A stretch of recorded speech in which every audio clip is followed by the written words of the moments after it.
Hey there, Tristan here. Let's talk about this port right here. So your alternator is right here. This is the front of the engine. And just beneath the alternator, or just to the side, is this port right here where you have this factory fitting. And that takes a large thread down to a 1/8 British standard pipe thread size for an oil pressure sensor. But this sensor is not very smart. All it does is detect a low pressure, and then if it does detect no pressure, it will close the circuit, electrically speaking. So by the time a Subaru engine has no oil pressure, or I think it's only a couple of PSI that this thing senses, like 5 or so, if it's below 5 PSI, you've already got problems. This light is too late. It's not coming on soon enough to really give you a true warning. This is something that would flash if you were low on oil and the pickup was starting to be starved and pick up pockets of air. That too is very, very bad, but at least it tells you, A, we've got a problem.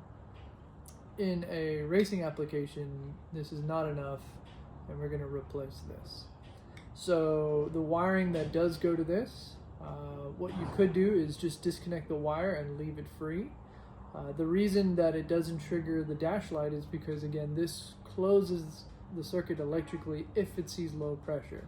So if you disconnect the wire, that circuit is never closed. It's two parts of a wire that are just left open. So technically this thing grounds itself, so that's your ground signal, and then this is your positive, and the two only flow electrically if this is triggered by low oil pressure. So you've got two options. Either you take the sensor out and you just leave its connecting wire free, or you can reposition this to a back port, which is right in here. So what we can do is remove that plug, put this plug, which was here, back there, and maintain the light on the dash, which, to be fair, I do like doing. I like keeping as many things functional as possible. But if you're going to a smarter sensor, one that can tell you based on voltage the exact pressure inside of the engine, then we need to change this British standard pipe thread, which is a 55-degree angle thread cut, to national pipe thread. So here's a product made by ProSport.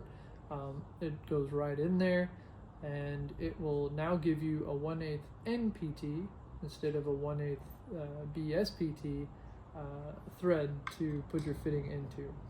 If you put a 1/8 NPT into this British standard pipe thread, it won't seat all the way down, and it will leak, and you have issues. So spend a little extra money. I think these are about 15 bucks, and then thread this into here.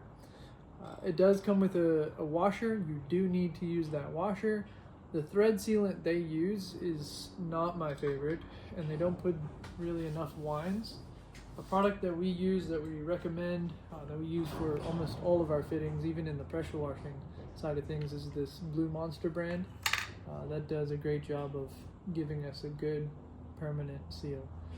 So yeah, once we have that new sensor, it hasn't come in the mail yet, but I'll show you how I wire this sensor and the oil temperature sensor together, and then send that signal inside to the car. It'll have to be a new trace of wires. We can't really use the existing wire that was used for this sensor, because this sensor is just an on-off. It's just sensing to see if there's a voltage drop across this sensor.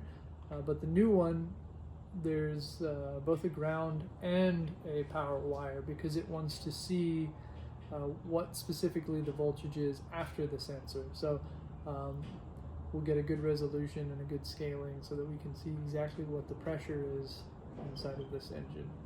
But this is a great port to get oil pressure from, because it's one of the first stops right out of the oil pump. So we get a very good read of oil pump pressure.